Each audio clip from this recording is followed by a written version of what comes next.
सतयुग। इस सृष्टि के प्रारंभ में हम सारी आत्माएं अपने स्वर्णिम ईथर ऊर्जा से भरपूर परम धाम घर में संपूर्ण शुद्ध स्वरूप में रहती थी। तब परम धाम का केंद्रीय गुरुत्वीय बल शून्य रहता है, साथ साथ पृथ्वी का भी केंद्रीय गुरुत्वीय बल शून्य रहता है। इस पृथ्वी पर तब हम आत्माएं देवी देवताओं के पवित्र स्वरूप में रहते थे। सारे विश्व पर श्री लक्ष्मी श्री नारायण का राज्य था।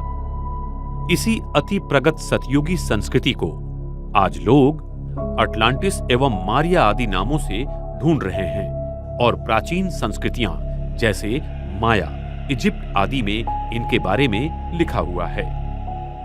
सतयुग की आदि में परम धाम की ईथर ऊर्जा पृथ्वी पर शुभ्र विवर के द्वारा निरंतर फैलती रहती है, जिससे सारा ब्रह्मांड एक अलग स्वर्णिम कणों द्वारा प्रभावित और तेजोमय रहता है। इस ईथर ऊर्जा की अखंड प्रवाह के कारण इस पृथ्वी पर जीव सृष्टि अपनी अति सतोप्रधान अवस्था में रहती हैं।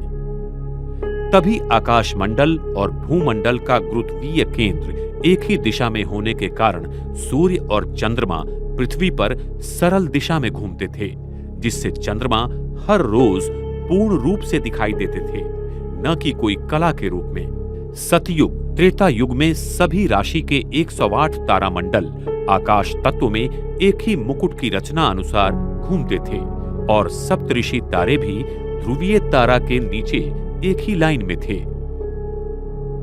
इस समय प्रकाश की गति बहुत धीमी होने के कारण दिन और रात भी 21-21 घंटे के थे। आकाश तत्व का घूमना भी धीमी गति से था, क्योंकि तब विश्व की घनता भी कम थी। ये सारा नजारा सतयुग और त्रेता युग में 2500 वर्ष तक सदा चलता रहता है। हमारी कुंडलिनी शक्ति हमारे सहस्र चक्र में सदा विराजमान थी, क्योंकि हमारी मानसिक स्थिति आत्म अभिमानी थी। इस स्थिति के कारण हमारे अंदर इथर शक्ति का प्रवाह ध्रुवीय तारा के द्वारा निरंतर था और सारा तारामंडल हमारे संकल्पों पर चलता था। सतयुग के आदि में पृथ्वी में पारा की मात्रा बहुत थी और पृथ्वी का केंद्रीय गाभा पारा की इसी चारों बाजू से पूरी तरह भरा हुआ था। ये पारा ईथर शक्ति को खींचता है और पृथ्वी के केंद्र को चार्ज करता रहता है, जिससे पृथ्वी में चुंबकीय शक्ति का निर्माण होता है। सतयुग में पृथ्वी के चुंबकीय शक्ति मोनोपोल थी और उसके सारे ऊर्जा केंद्र एक ही जगह केंद्रित थे, जिसके कारण फिर अक्षांश और रेखांश नहीं थे और पृथ्वी का भूभाग कमल की तरह बना हुआ था। सागर का पानी मीठा और शुद्ध था, जिसमें नमक जरा भी नहीं था। सागर पृथ्वी के सारे भूभाग पर चक्रीय तालाब की तरह फैला हुआ था, जो अभी दक्षिण ध्रुव के उस पार भी है, और सागर इतना गहरा भी नहीं था।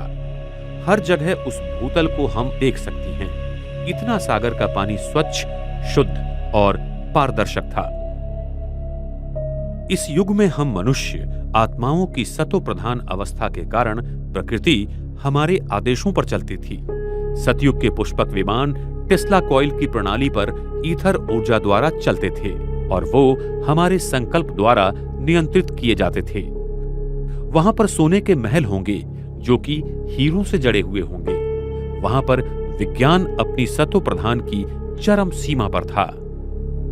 सतयुग में दो प्रकार के खनिज पत्थर होते हैं, एक किम्बरलाइट और दूसरा लिम्प्रोलाइट, जिसमें बहुत प्रकार के हीरे पाए जाते हैं। इनमें प्रकाश की किरणें अनेक रंगों में परिवर्तित तथा उत्सर्जित करने की क्षमता बहुत ज्यादा है।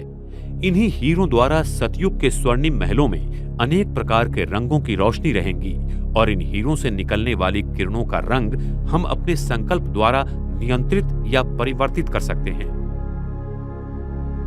सतयुग में प्रकाश कणों की प्रकाश कोण डायनेमिक होती है, जिसके कारण जब विश्व महाराजन संकेत करेंगे कि दिन, तो सूरज की प्रकाश कणों का प्रकाश शंकु 180 अंश कोणीय में खुल जाएगा और सारी धरती पर एक ही समय दिन होगा।